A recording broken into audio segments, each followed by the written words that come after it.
Hi, I'm Cassie, and in my kitchen today we're celebrating 100 subscribers.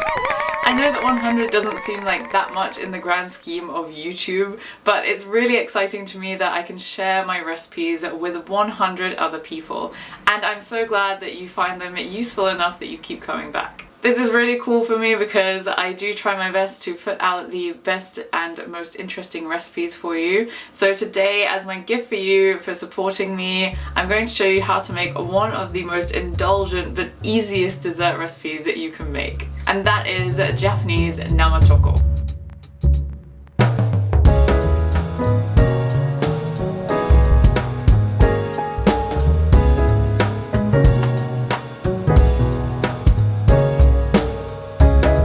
Nama Choco is like a naked chocolate truffle or a set ganache. Basically, it's really chocolatey and creamy and has a purposefully melty consistency. This is something that a lot of people give as gifts, maybe on Valentine's Day or to celebrate something. It's not really something that you usually just eat as a normal snack. This is basically just because it's so rich and so chocolatey. I've tried making this with both a normal chocolate bar, a chocolate candy bar, and confectioner's chocolate or cooking chocolate. I actually found that the normal chocolate bar was much better in flavour and in texture. Though that is partly because when you use confectioner's chocolate you will need to add more cream. And today I'm going to be making two different types. I'm going to be making a milk chocolate Nama Choco and a matcha Nama Choco. So that matcha Nama Choco is going to be made of a white chocolate and matcha. So the bitterness of the matcha is going to somewhat negate the sweetness of the white chocolate, and that's generally why those two go together. And with my Nama Choco I am going to make a little 100 subscribers design at the end, so do stick around for that. So let's take a look at those ingredients. For our Nama Chocolate, we only need 3 ingredients, and that is chocolate, cocoa powder, and cream. And for the Matcha Nama Chocolate, just swap out cocoa powder for matcha. However, as you will see shortly, it's actually harder to use candy bar chocolate. So if this is your first time, I would highly recommend using confectioner's chocolate. So while our ingredients may be simple, that doesn't mean it's impossible to mess up. So first I'm just going to show you how I messed up with the milk chocolate Nama Choco. So with my first batch of milk chocolate Nama Choco, I added in the cream and then I started to mix it, but it started to separate. And then it separated so much that there was just this kind of a liquid oil or buttery fat just around the chocolate. So I thought the problem was that I hadn't heated it enough. So I put it back onto the heat and it made absolutely no difference. So in the end with that one, I discarded the oily fat and kept the chocolate itself and put it in the fridge. In the end, it looked like this. It's fine, it tastes fine, but of course it's not exactly the most aesthetically appealing. So to deal with that with my Matcha Nama Choco, then I thought I could fix it by simply starting to stir as soon as I put the cream in. And I thought if I did this, it would stay warm enough for long enough and everything would work. But this one also started to separate. But it's fine. With this one, it was only starting to separate. So I just made sure that there were no more lumps of white chocolate left, and I put it into the mold and I put it straight into the fridge. So after putting it into the fridge, it did set, and this is what it looks like, but it's just a little bit lumpy on the outside. It still tasted fine, but it didn't look perfect. So in the end, I fixed this with my second batch of milk chocolate Nama Choco. I fixed this with two things. One is that I made sure that I chopped my chocolate really finely, and two is that as soon as the cream hit the chocolate, I started to stir very quickly and very vigorously. This way everything came together and did not have a chance to separate. So basically, make sure that you chop it really finely and you mix instantly and quickly. This is what happens when you use a normal chocolate bar instead of a confectioner's chocolate. So if you want to make sure that there's absolutely no way for you to mess up, then use confectioner's chocolate and maybe add some more sugar and some more cream. So now I'll just go through the full process with you, starting with the Matcha Nama Choco. Make sure to prepare your tin beforehand. To prepare your tin, just get some greaseproof paper and cut it to shape. Then make a cut in the corners. Then that way you can fold it in and put it into the tin nicely.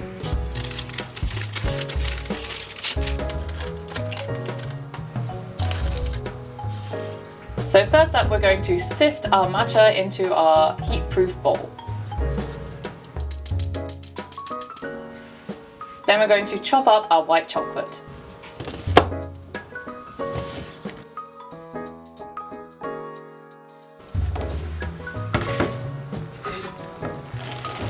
Now we're going to heat up our cream until it just reaches a boiling point. Then turn off the heat. Now we're going to add that cream to our chocolate. And here is where we should mix very quickly, but I didn't mix quickly enough. So we ended up with a few bits of unmelted white chocolate and it started to separate a bit. But I put this straight into the fridge in the mold. Then you need to put that into the fridge for a minimum of 1 to 3 hours. And you can keep it in the fridge for 3 to 5 days. If you want it to be really, really soft, then only put it in the fridge for 1 hour. But if you want it to be a little bit harder, then keep it in there for 3 hours. So it's pretty simple, you just need to be a bit careful with the mixing. So now onto the milk chocolate Nama Choco. This is pretty much the same, but we're not using any green tea, so none of that, and we're using milk chocolate instead of white chocolate. So first, just chop up your milk chocolate very finely.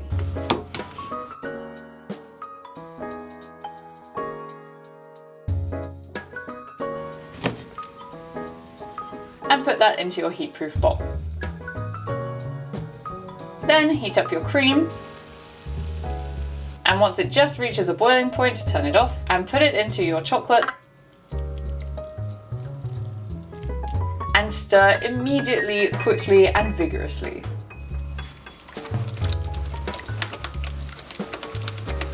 So vigorously, in fact, that you might make a bit of a mess.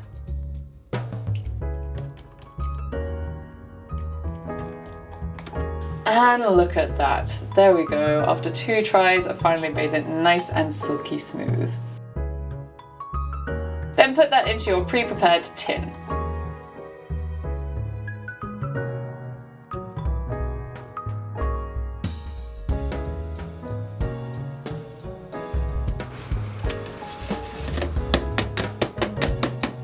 Now our milk chocolate Nama Choco is looking all nice and silky smooth. We're going to put that into the fridge too. So these have now both been in the fridge for a few hours, so let's take a look at them side by side. As you can see, the matcha one has a bit of a funky top, whereas the milk chocolate one has stayed nice and silky smooth. There are a couple of bubbles where I stirred maybe a bit too vigorously, but otherwise it's looking good. So now we're just going to dust these in matcha and cocoa powder respectively and cut them up. Because I'm making a really specific design, then I'm going to cut these to very specific sizes, but you can cut them to any shape and size that you'd like.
And now that these are all done and dusted, literally, then let's see if I can make a 100 design.